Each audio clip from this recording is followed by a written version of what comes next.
নমস্কাৰ বন্ধুসকল, তোমালোক সকলোকে মোৰ চেনেললৈ স্বাগতম জনাইছোঁ। আজি আমি কথা পাতিম 2 নম্বৰ লেছনৰ সায়েন্সৰ ক্লাছ 10ৰ সায়েন্সৰ 2 নম্বৰ লেছন, যিটো নাম হৈছে এচিড, ক্ষাৰক আৰু লৱণ। তাৰ মই কেইটামান ইম্পৰ্টেণ্ট কুৱেশ্যন যিবোৰ মই বাছি দিছিলোঁ, যোৱাবাৰ বাছি দিছিলোঁ ইম্পৰ্টেণ্ট, সেইখিনি মই ভিডিঅ' বনাম। তোমালোকে মোক কৈছিলা যে ছাৰ উত্তৰখিনি দি দিয়ক, গতিকে মই আজি তাৰ প্ৰশ্ন কেইটামান দি আহিছোঁ। প্ৰথম পাৰ্ট হ'ব 2 নম্বৰ লেছনৰ, আজি এইটো প্ৰথম পাৰ্ট, আৰু ছেকেণ্ড পাৰ্টৰ ভিডিঅ' ছেকেণ্ড পাৰ্টত আহিব, গতিকে তোমালোকে চাই থাকিবা। আৰু ইয়াৰ আগতে মই 1 নম্বৰ লেছনৰ 2টা ভিডিঅ' বনালোঁ এতিয়ালৈকে, সেই দুটা আপুনি দি থোৱা আছে, তোমালোকে সেই দুটা চোৱা নাই যদি চাই ল'বা। এতিয়া আমি চাম আজি প্ৰথম প্ৰশ্নটো আছে সূচক কাক বোলে আৰু ই কেই প্ৰকাৰ আৰু কি কি। তাৰপৰা সুধিছে প্ৰতিবিধৰ নাম লিখি এটা উদাহৰণ দিবলৈ কৈছে। এতিয়া মেইন কথাটো হ'ল জানিব লাগিব সূচক কাক বোলে। যিবোৰ ৰাসায়নিক পদাৰ্থই আম্লিক আৰু ক্ষাৰকীয় মাধ্যমত নিজৰ বৰণ সলনি কৰে, তেনেবোৰ পদাৰ্থক কি বুলি কয়? সূচক বুলি কয়। যি ৰাসায়নিক পদাৰ্থ আম্লিক মাধ্যমক দি দিওঁ নহ'লে বা ক্ষাৰকত যদি দি দিওঁ, তাই যদি নিজৰ ৰংটো সলনি কৰি দিয়ে, তেনেবোৰক আমি কি বুলি কওঁ? সূচক বুলি কওঁ। ঘাইকৈ সূচক মুঠতে 3 প্ৰকাৰ। সেইকেইটা আমাৰ প্ৰাকৃতিক সূচক, সাংশ্লেষিক সূচক, ঘানেন্দ্ৰিক সূচক, এই 3টা দেই। এই 3টা আৰু ইহঁতৰ উদাহৰণ দিয়া আহে, কেতিয়াবা আহে এনেকৈ যে প্ৰাকৃতিক সূচক, দুবিধ প্ৰাকৃতিক সূচকৰ উদাহৰণ দিয়া, তেনেকৈ আহে। এই উদাহৰণকেইটা মনত ৰাখিবা। আমাৰ তেনেকুৱা প্ৰশ্ন দিছোঁ বাৰু, সেইটো ইম্পৰ্টেণ্ট প্ৰশ্ন একদম মই ইয়াত দি দিছোঁ। প্ৰাকৃতিক সূচকৰ উদাহৰণ, ঘানেন্দ্ৰিক সূচকৰ উদাহৰণ হ'ল। এতিয়া ঘাইকৈ হ'ল যিবোৰে মানে নিজৰ বৰণটো আম্লিক আৰু ক্ষাৰকীয় মাধ্যমত সলনি কৰিব পাৰে, তাহাঁতক কোৱা হয় সূচক। আৰু সূচক 3 প্ৰকাৰ: প্ৰাকৃতিক সূচক, সাংশ্লেষিক সূচক আৰু ঘানেন্দ্ৰিক সূচক।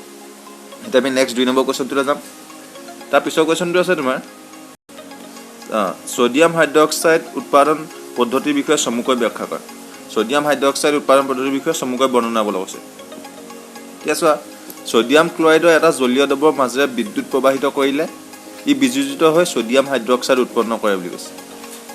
ছ'ডিয়াম ক্লৰাইডৰ এটা দ্ৰৱৰ মাজেদি যদি আমি কি বিদ্যুৎ প্ৰবাহিত কৰোঁ, তেতিয়া কি কয়? বিয়োজন ঘটে, বিয়োজিত হৈ পেলাই ছ'ডিয়াম হাইড্ৰক্সাইড উৎপন্ন হয়, NaOH। এতিয়া চোৱা, তাৰ ৰাসায়নিক সমীকৰণটো মই তলত দিছোঁ। এইটো আছে তাৰ ৰাসায়নিক সমীকৰণ। NaCl + H2O, এতিয়া উৎপন্ন হয় NaOH + Cl2 + H2 উৎপন্ন হয়। আৰু ক্লৰিন গেছ এনডত আৰু হাইড্ৰজেন গেছ কেথডত মুক্ত হয়। ছ'ডিয়াম হাইড্ৰক্সাইডৰ দ্ৰৱটো কেথডৰ সমীপতে সৃষ্টি হয়। তোমালোকে কেনেকৈ আমাক সুধিছে ছ'ডিয়াম হাইড্ৰক্সাইডৰ উৎপাদন পদ্ধতিৰ বিষয়ে চমুকৈ ব্যাখ্যা। গতিকে তোমালোকে ইকুৱেশ্যনটো লিখিব লাগিব, আৰু ইয়াৰ ছ'ডিয়াম ক্লৰাইডৰ এটা জলীয় দ্ৰৱৰ মাজে বিদ্যুৎ প্ৰবাহিত কৰিলে ই বিয়োজিত হৈ ছ'ডিয়াম হাইড্ৰক্সাইড উৎপন্ন কৰে। এইডোখৰলৈকে লিখি ইকুৱেশ্যনটো লিখিলেও তোমালোকে 2 নম্বৰ আহিলে পাবা। হ'ল, তোমালোকে প্ৰশ্নখিনি লিখি ল'বা। মোৰ PDF-টো এতিয়া গ্ৰুপতটো লগালগ দিয়ে দিম। মই ভিডিঅ'টো বনোৱাৰ আগতে আজিকালি PDF-টো গ্ৰুপত দি লওঁ। গ্ৰুপত থকাখিনিয়ে PDF-টো সোনকালেহে পায়। তাৰ নেক্সটটো আহিলে চোৱা, নেক্সট প্ৰশ্নটো চাম। 2টা প্ৰাকৃতিক সূচক আৰু 2টা ঘানেন্দ্ৰিক সূচকৰ নাম লিখা। সেইটোতো মই কৈ আহিছোঁ। 2টা প্ৰাকৃতিক সূচকৰ নাম হৈছে হালধীয়া আৰু লিটমাছ, আৰু ঘানেন্দ্ৰিক সূচকৰ নাম হৈছে ভেনিলা আৰু লং। এটা হৈছে এই 2টা উদাহৰণ প্ৰায় আহি থাকে পৰীক্ষাত, এটা মুখস্থ কৰিব লাগিব। তাৰ হৈছে প্লাষ্টাৰ অফ পেৰিছক জলীয় বাষ্প সোমাব নোৱাৰা পাত্ৰত থ'ব লাগে, কিয়? ব্যাখ্যা কৰা। কিয় মানে প্লাষ্টাৰ অফ পেৰিছক জলীয় বাষ্প সোমাব নোৱাৰা পাত্ৰত থওঁ? আচ্ছা, জলীয় বাষ্পৰ উপস্থিতিত কি হয়? প্লাষ্টাৰ অফ পেৰিছ কিহলৈ পৰিৱৰ্তন হয়? জিপছামলৈ পৰিৱৰ্তন হৈ যায়। এতিয়া জিপছাম কি? জিপছাম হৈছে কঠিন, আৰু ইয়াক জিপছাম বস্তু কঠিন বস্তু, আৰু ইয়াক কি হয়? বহুত দিনলৈকে ব্যৱহাৰ কৰিব পৰাকৈ থৈ দিয়া হয়। আৰু প্লাষ্টাৰ অফ পেৰিছৰ ব্যৱহাৰ বিষয়েও কেতিয়াবা লিখিবলৈ আহে, মই ব্যৱহাৰকেইটা দিম। ব্লিচিং পাউডাৰ ব্যৱহাৰ হওক বা প্লাষ্টাৰ অফ পেৰিছৰ হওক, তেনেকৈ বহুতকেইটা ব্যৱহাৰ আছে এইটো লেছনত। মই গোটেইকেইটা ভিডিঅ' এটা নতুনকৈ বনাই দিম এইটো। এতিয়া এইটো উত্তৰটো হৈছে এইটো, আৰু এইটো তাৰ সমীকৰণটো এইটো দেখা পাইছে, সমীকৰণটো এইটো। সেয়েহে প্লাষ্টাৰ অফ পেৰিছক কি কৰা হয়? জলীয় বাষ্পৰ ভিতৰত সোমাই ৰখা হয়। তাৰ নেক্সট কুৱেশ্যনটোলৈ আমি যাওঁ। এচিড আৰু ক্ষাৰকৰ মাজত কি আছে? পাৰ্থক্য।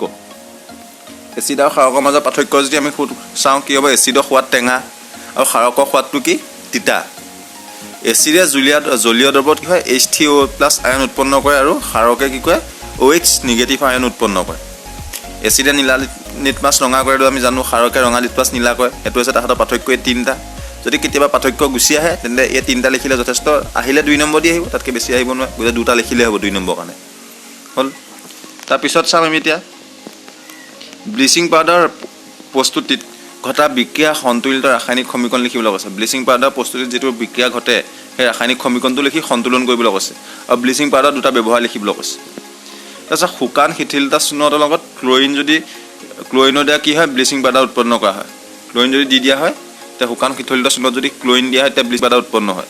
ইয়াৰ সমীকৰণটো কিতাপতো তোমালোকৰ আছে এই সমীকৰণটো হৈছে CaOH2 প্লাছ তাৰ লগত যদি ক্লোৰিন দি দিওঁ Cl2 যদি দি দিওঁ CaOCl প্লাছ H2O উৎপন্ন হয় আৰু ইয়াত দুটা আমাক সুধিছে দুটা ব্লিচিং পাউডাৰ দুটা ব্যৱহাৰ লিখিবলৈ কৈছে এটা হ'ল ব্যৱহাৰ আমি কি জানোৱে যে খোৱা পানীত আমি কেতিয়াবা ৰাতি ব্লিচিং পাউডাৰ দিওঁ কাৰণ বীজাণুমুক্ত হ'বলৈ ব্লিচিং পাউডাৰ দিব লাগে আৰু অনেক ৰাসায়নিক উদ্যোগত জাৰক পদাৰ্থ হিচাপে ইয়াক কি কৰা হয় ব্যৱহাৰ কৰা হয় তাৰ নেক্সট প্ৰশ্নটো হ'ল সোডিয়াম হাইড্ৰকাৰ্বনেট দ্ৰব্য এটা উত্তপ্ত কৰিলে কি ঘটে আৰু বিক্ৰিয়াটো ৰাসায়নিক সমীকৰণ লিখা এটা 2016 চনত আহিছে সোডিয়াম হাইড্ৰকাৰ্বনেট দ্ৰব্য এটা যদি উত্তপ্ত কৰিলে কি ঘটে NaCO3 H2O মানে পানী সোডিয়াম কাৰ্বনেট পানী আৰু CO2 উৎপন্ন হয় বুলি কৈছে এটা চোৱা 2NaCO3 যদি আমি কি কওঁ উত্তপ্ত কৰোঁ গৰম কৰোঁ তেতিয়া কি হয় Na2CO3 plus H2O plus CO2 হয় মই সমীকৰণটো দি দিছোঁ এইটো সমীকৰণটো হ'ল